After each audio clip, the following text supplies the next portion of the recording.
বাঘ ও শেয়াল মামা। একসময় এক গভীর জঙ্গলে এক বাঘ আর এক শেয়াল মামা বাস করত। বাঘ ছিল ভয়ঙ্কর, কিন্তু বেশি বুদ্ধিমান ছিল না।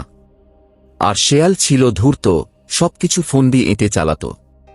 একদিন বাঘ খুব ক্ষুধার্ত হয়ে শেয়ালকে বলল, আমার জন্য একটা ভালো খাবারের ব্যবস্থা করো, না হলে তোমাকেই খেয়ে ফেলব। শেয়াল ভয় পেয়ে বলল, বাঘ মহারাজ, জঙ্গলের এক কুয়োর মধ্যে একটা মোটা তাজা বাঘ আছে, আপনি চাইলে ওকে খেয়ে ফেলতে পারেন।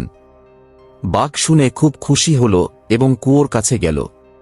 কুয়োর জল দেখে সে নিজের প্রতিবিম্ব দেখল এবং ভাবল, সত্যিই আরেকটা বাঘ রয়েছে। সে গর্জন করল, এই জঙ্গল আমার, এখান থেকে চলে যা। কিন্তু জলে থাকা প্রতিচ্ছবিও গর্জন করল। রাগে বাঘ কুয়োর ভেতর লাফ দিল এবং ডুবে গেল। শেয়াল দূর থেকে হাসতে হাসতে বলল, বুদ্ধির জোরে শক্তিকেও হারানো যায়। শিক্ষা: বুদ্ধি দিয়ে শক্তিশালী প্রতিপক্ষকেও পরাস্ত করা যায়।